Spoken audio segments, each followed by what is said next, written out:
Hello students, आप सभी का स्वागत है हमारे क्लास अपॉन में।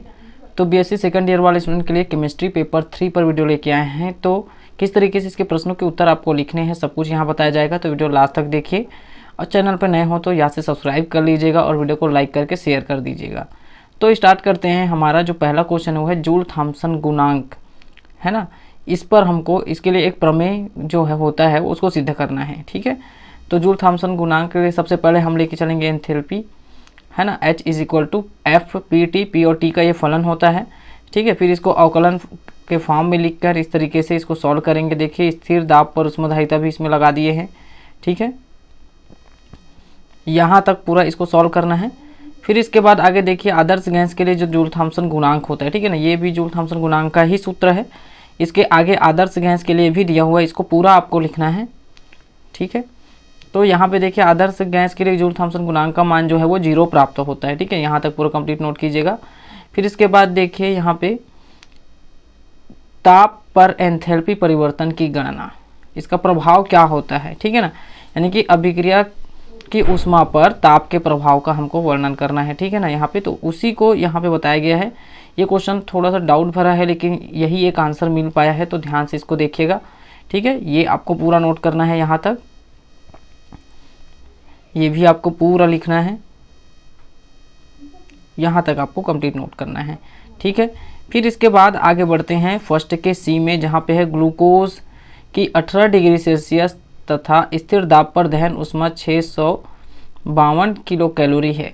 इसकी स्थिर आयतन पर दहन ऊष्मा की गणना कीजिए, ठीक है। इस तरीके से इसके दहन ऊष्मा की गणना करते हैं, देख लीजिएगा पूरा, यहाँ पे नोट कीजिएगा इसको। फिर आगे बढ़ते हैं सेकेंड यूनिट में। सेकेंड यूनिट में है सिद्ध कीजिए कि यहाँ पे जो आदर्श गैस है, यानी कि सिंपली चीज़ है कि एंट्रॉपी परिवर्तन आदर्श गैस मिलाने पर, ठीक है ना, टिप्पणी लिखिए।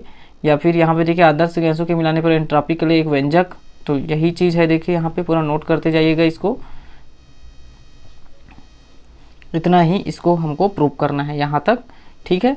फिर आगे बढ़ते हैं हम हमारे अगले क्वेश्चन में। ऊष्मागतिकीय तृतीय नियम की सहायता से क्रिस्टलीय पदार्थों की परम एंट्रोपी का निर्धारण कैसे किया जाता है, ठीक है।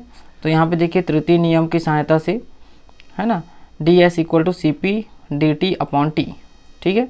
यहाँ पे एंट्रोपी जो है वो 0 होता है परम शून्य ताप पर। इस तरीके से लेते हुए इसको सॉल्व करेंगे और यहाँ से देखिए हमको S T equal to 2.303 integration T equal to 0 to T C P D log T ये प्राप्त होता है। फिर आगे बढ़ेंगे, ये ग्राफ बना लेना है, थ्योरी पूरा लिखना है और यहाँ पे देखिए हमको लास्ट में ये आंसर हमको मिल जाएगा, ठीक है। इसके बाद हमारा दूसरा का जो सी क्वेश्चन है 2 का सी, वो है कार्नो प्रमेय को लिखिए, ठीक है ना। तो यहाँ पे मैंने 2 प्रमेय यहाँ पे मतलब इसकी जो परिभाषा है 2 बताया हुआ है, इसको नोट कर लीजिएगा, 1 नंबर का है ये।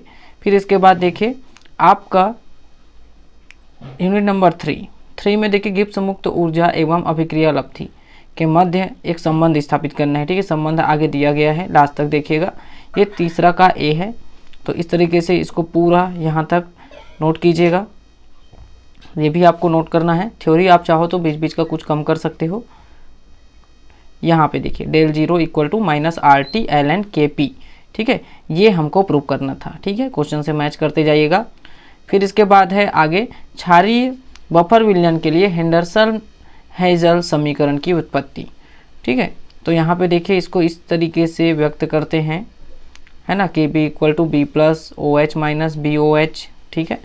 और इसके बाद देखिए इस तरीके से हमको P K B equal to minus log K B, यही क्षारीय बफर विलयन के लिए हेंडरसन का जो समीकरण है, ठीक है। फिर आगे बढ़ते हैं सी, यहाँ पे तनुता को बताना है, ठीक है। तो यहाँ पे देखो ओस्टवाल्ट का ही तनुता मिल पाया है, तो इसको ही आपको लिखना है, ठीक है। इसके अलावा और कुछ तनुता के अंतर्गत नहीं मिल पाया, तो ये आप नोट कर लीजिएगा यहाँ तक, ठीक है। यहाँ तक इसको नोट कीजिएगा, सीमाएं तक।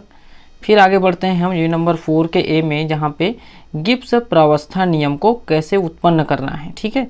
तो ये है देखिए पूरा बताया गया है। सूत्र होता है P bracket C minus 1 plus 2, ठीक है।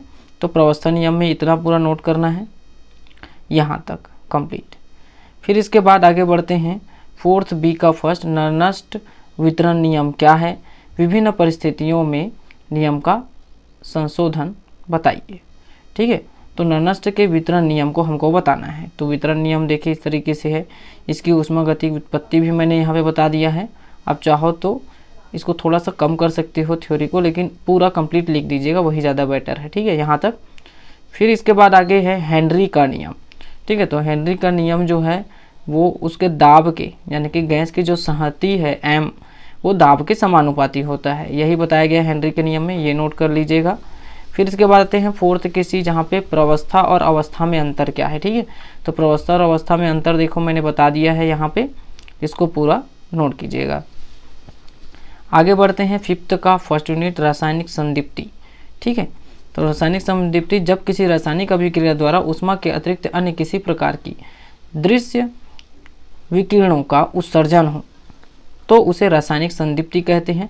अभिकारक प्लस h म्यू। ठीक है, और यहाँ से देखो प्रकाश रासायनिक अभिक्रिया, रासायनिक संदीप्ति, और हमको मिलता है क्रियाफल, मतलब एक रासायनिक अभिक्रिया का एक स्ट्रक्चर है। ठीक है, ये लिखिएगा और इसके उदाहरण भी पूरा देते जाइएगा।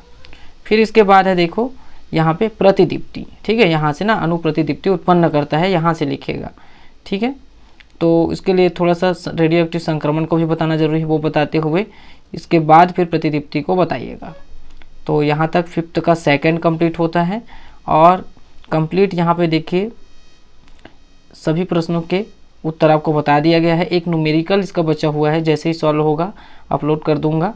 तो चैनल पर नए हो तो सब्सक्राइब कीजिएगा, वीडियो अच्छा लगा हो तो इसे अपने दोस्तों तक शेयर कीजिएगा ताकि उसके भी ये काम आए। तो इसी के साथ मिलते हैं एक नए वीडियो में, तब तक के लिए धन्यवाद।